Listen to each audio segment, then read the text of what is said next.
Hey guys, how's it going?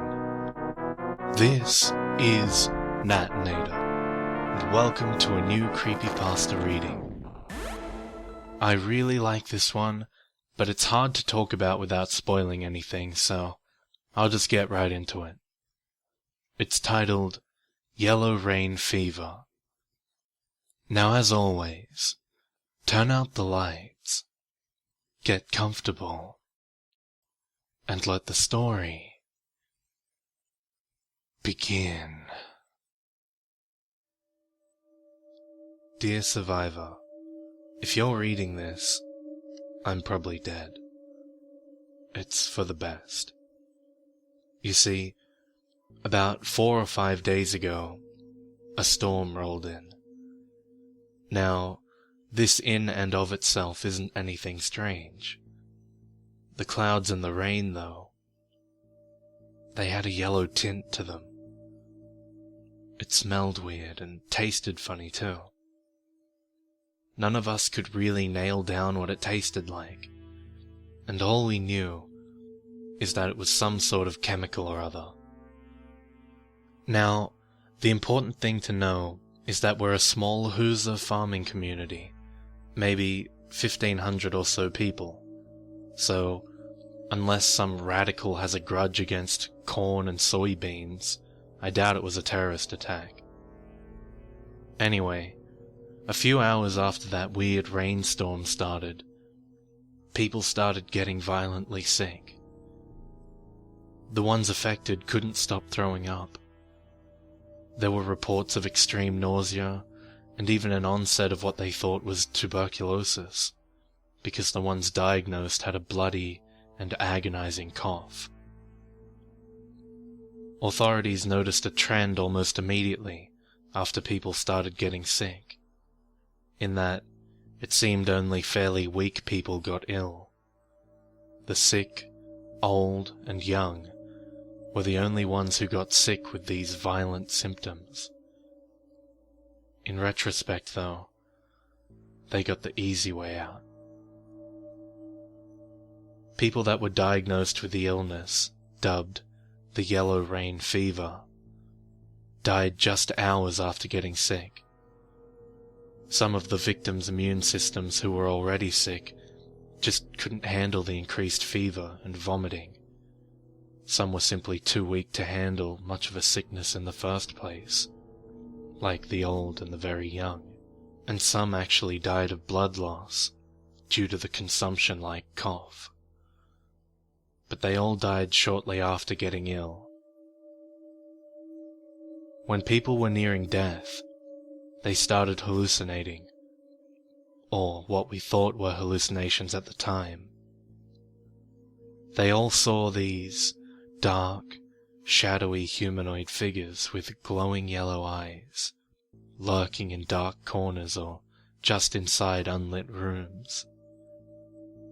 There were only 3 or 4 accounts of these figures, due to the fact that almost no one could speak in their final moments of the sickness. It was enough, though. People with the same disease, sharing the same hallucinations. It made almost everyone extremely paranoid. As common or shared hallucinations, they reasoned, meant a type of drug or chemical. After the reports came in of these shared hallucinations, the most paranoid of our population started barricading themselves in their homes, said they were going to wait out the storm, literally and figuratively. When most of the initial victims had passed, we started seeing fairly normal people getting extremely sick. Healthy, middle-aged people getting the same symptoms, and worse. Some of the victims actually faced necrosis before their deaths. The second wave of people who were sick didn't even make 2 hours. Same as before, there were several reports of people seeing those black, shadowy figures with the glowing yellow eyes, waiting in corners or dark rooms. Our small town was devastated at this point.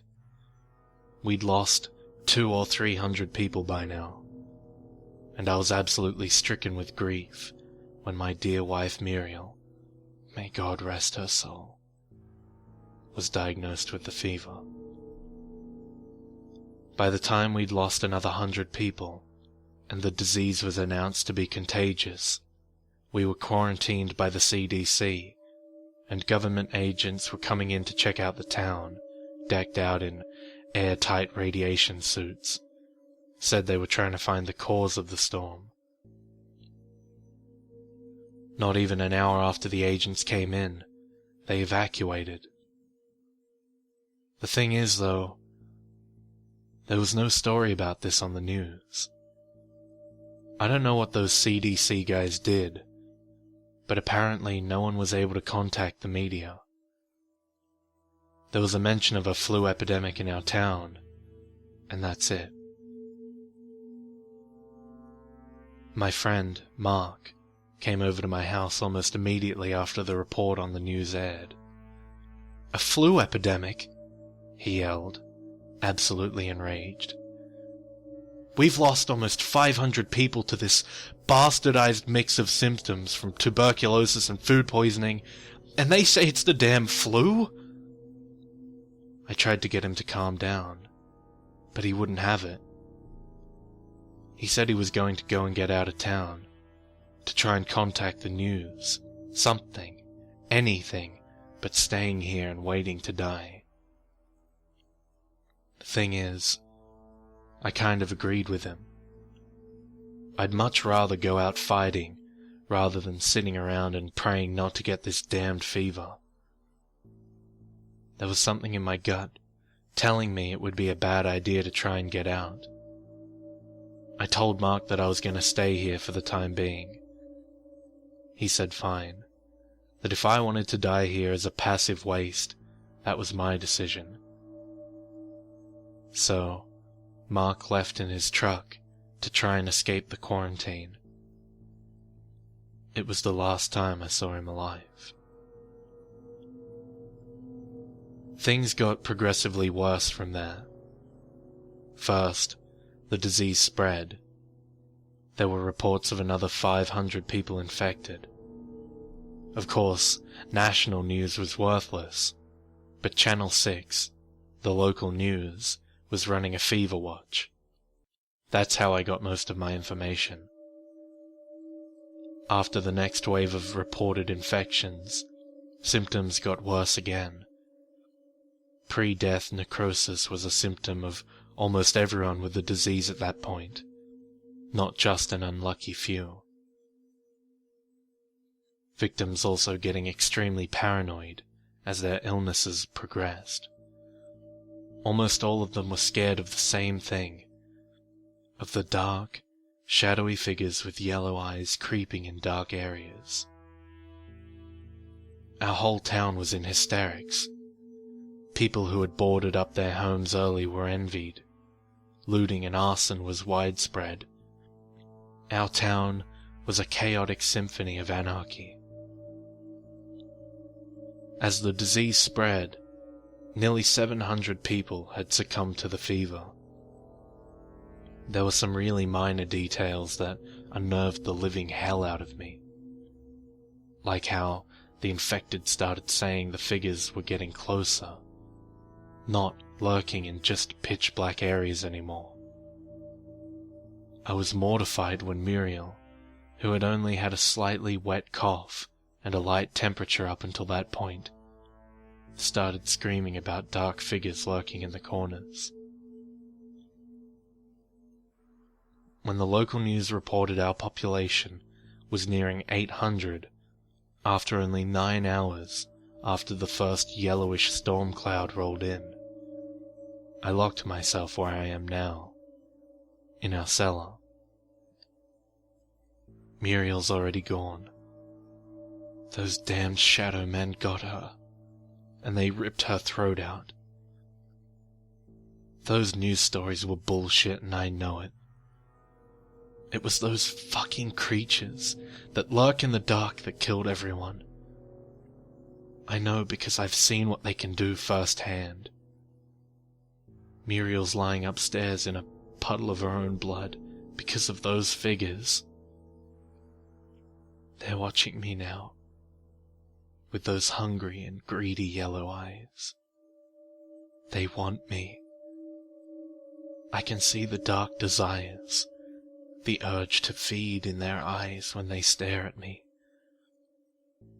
They're sitting in the corners, where the light doesn't reach, waiting for me to make one wrong move, to turn my back or fall asleep. Well, I'll be damned if I get eaten by some godforsaken monster. They think they have me. I can hear them now, their joyous whispers. They've seen my bloody cough. The beast's whispers are deafening now. They know I'm growing weaker. What they don't know, however, is that I've taken a lesson from Mark. I still have the power of choice. Do I want to go out in defiance, or sitting, waiting for the inevitable? I have to remember to pray to my dad. Thank him for leaving me his revolver. They're getting closer. I have a few minutes at most. They're getting closer. At least, I get to end this how I want it to end. Not how they want it to.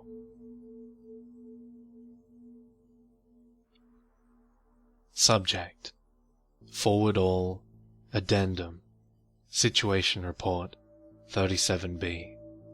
To all. From Administrator Page. Message. Hello, ladies and gentlemen. I'd first like to wish you all a Merry Christmas. Now, as you can see from the attached document, Project Iron Rain was a massive success. Only 10 hours after the weapon was activated, our city of choice was almost completely eradicated, with initial reports saying that 95% of the population died due to disease, 4% are clinically insane, and 1% having committed suicide, as you can see from the document above. Yes, I know, there are ethical issues involved in this.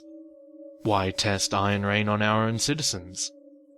First off, the equipment involved to actually produce the deadly toxins from seemingly thin air are not carried around or smuggled easily, and it takes weeks of preparation. We simply don't have the resources to smuggle this project into an enemy country and keep the thing hidden.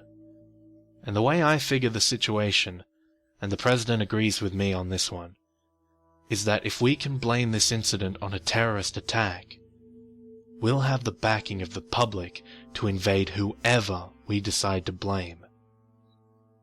Well, see you all on Monday. Have a nice weekend. Sincerely, Paul Page, Administrator of the Central Intelligence Agency.